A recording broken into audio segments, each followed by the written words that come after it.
Okay, this evening we're working on the liftgate again. This is a cage nut, if you will, that's inside of the old one. We want to take this piece out to save that and put it in the new piece that we made. It's got a couple of spot welds holding it in place. And as you can see, just like everything else, this is badly pitted, deformed. So what we're going to do is get rid of the spot welds and get that off in as much as one piece as we can get and make a new one, and then we'll sandblast the nut plate and put it back together in the new one.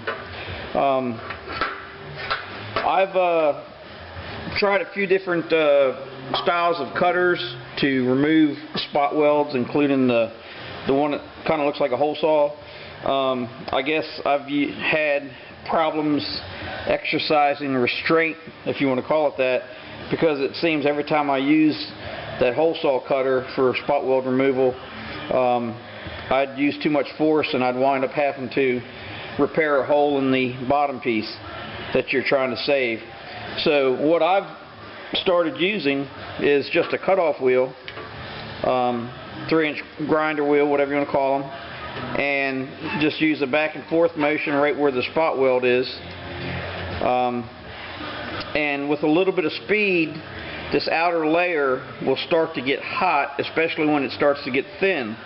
So around the edges of it, when it gets warm, you'll see it start to turn blue, and then you'll start to see a silver center appear in the middle of it there. That lets you know you're getting into the second layer, and what you'll do is work around the edges to get it large enough to release what you're trying to save.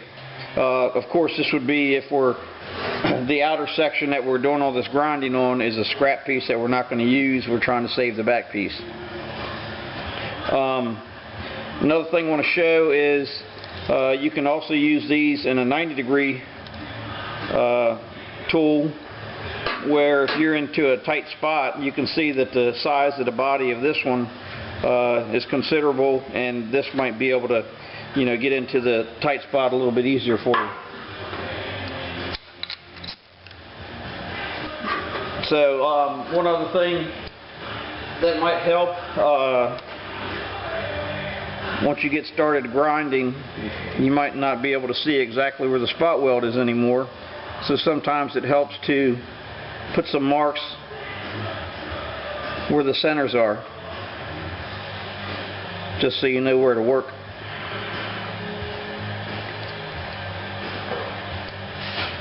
Okay.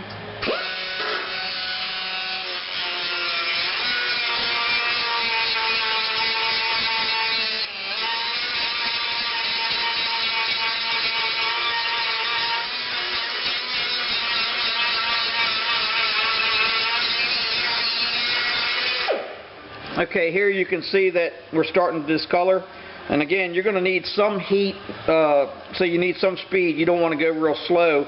The wheel has to turn up enough to generate some heat to give you this indicator, but the blue on the side indicates it's getting real thin, it's getting hot.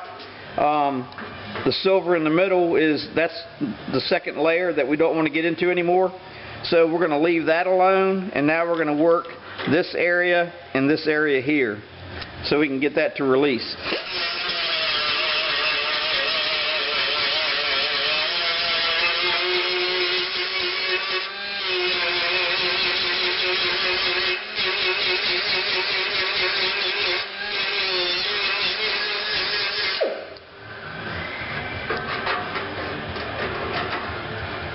A little bit more right here.